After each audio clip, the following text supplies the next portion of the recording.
Using slope to solve geometric problems.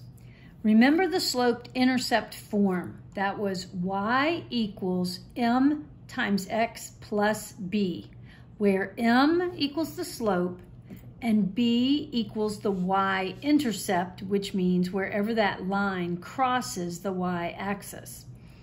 Okay, rules that are very important for you to remember. If lines are parallel, their slopes, or the letter m in this formula, are going to be the same. So here's an example. Y equals 1/2 x plus 3, y equals 1/2 x plus 4. These two lines, if I were to draw them, are parallel only because of their slopes being both 1/2.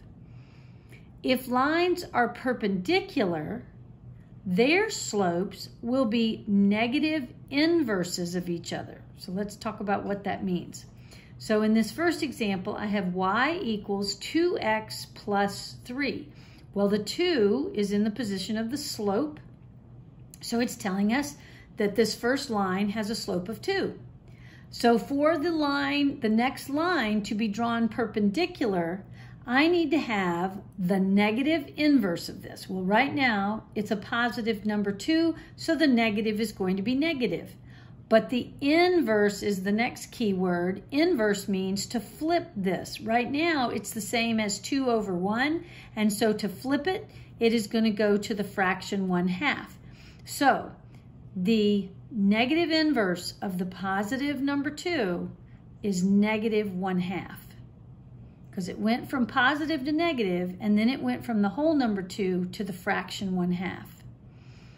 Okay, and I just put in the next equation was y equaled negative 1/2 x plus 0. It did not matter where it was going to cross the y-axis. That's what the 0 tells me.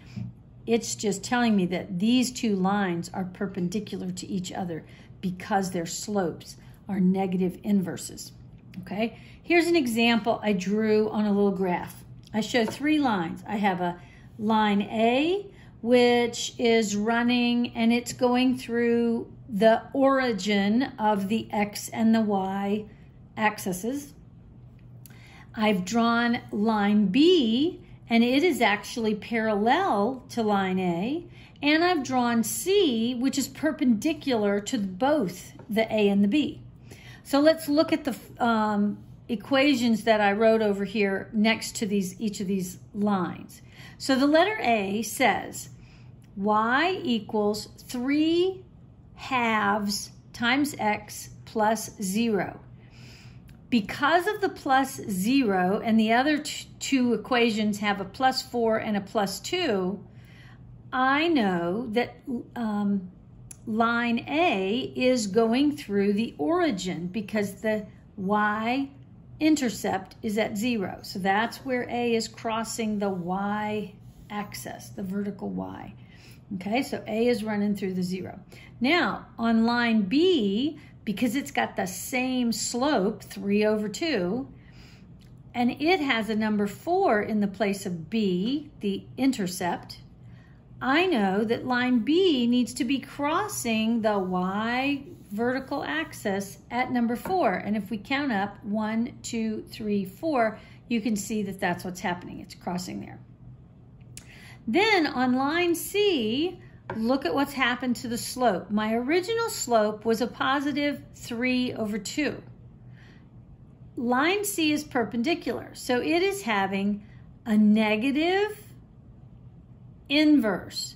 So it went from a positive 3 over 2 to a negative 2 over 3. It's a matter of me flipping that fraction.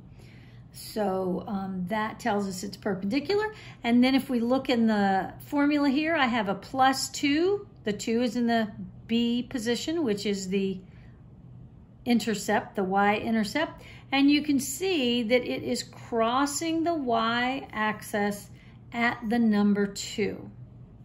Okay, so sometimes, here's an important note to make.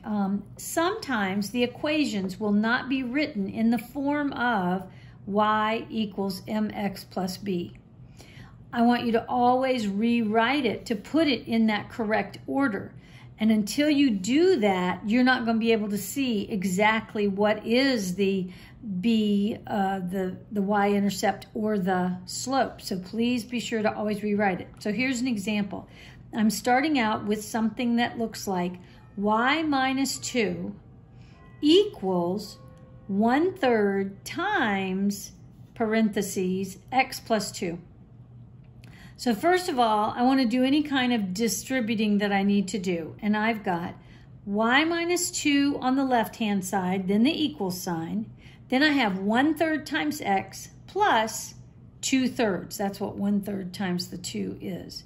So right now, this is telling me, it seems to be telling me that I have a slope of 1/3 because it's in front of the x, and I'm intercepting the y-axis at 2/3. But I have something else going on over here on the left, so I cannot count on those as the right slope and intercept. So now I want to get rid of this minus 2 on the left-hand side, so I'm actually going to add 2 to both sides. And when I do, I get y equals 1/3 x plus 2 2/3.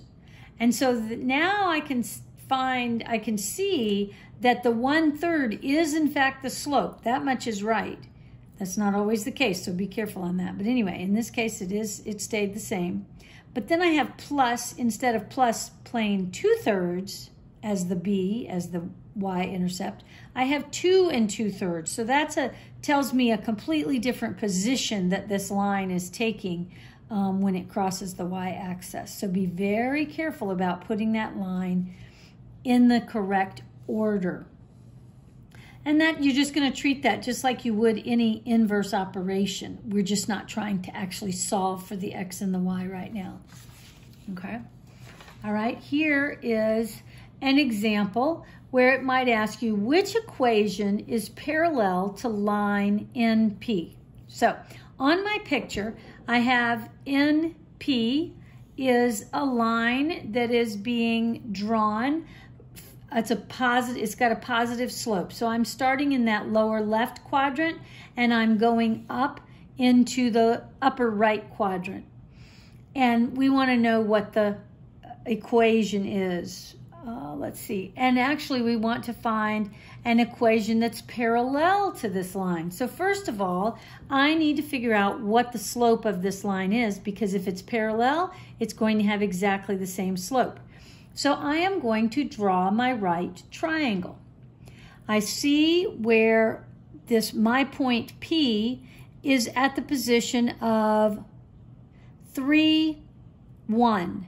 That's the x coordinate and the y coordinate at 3, 1. So I am going to draw my line down. Then I'm going to look and I see another point where my N is, and it is sitting here at -2, and it goes down to -3.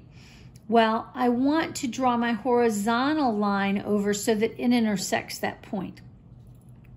Now I can just count the boxes that are involved here. Well, I had to go down 4 boxes and over 5 boxes. So it was 4 over 5, and that's my slope, 4/5.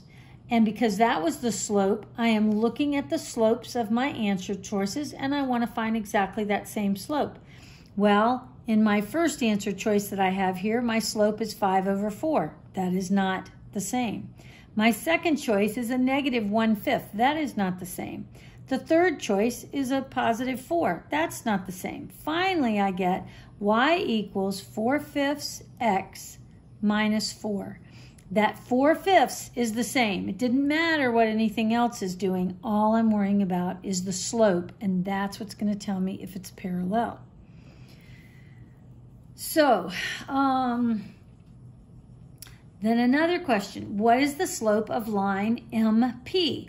Well, now I've drawn another line, and the M is now starting in the upper left quadrant, and it is going down toward my point P.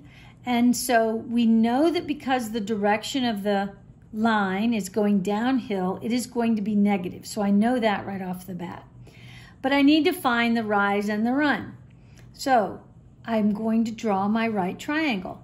I was able to go down 2 positions, 2 boxes, whatever, and then over 7. So I've got the rise was 2 and the run, the horizontal movement, was 7 spaces. So 2/7 is my slope, and it was negative because it's going downhill. So I have negative 2/7. So that's very important. So here's a question. What is the slope of a perpendicular line to MP? So I need the negative inverse. So because this number's already negative, if I do negative again, it's going to cause it to go positive, and then I need to flip it.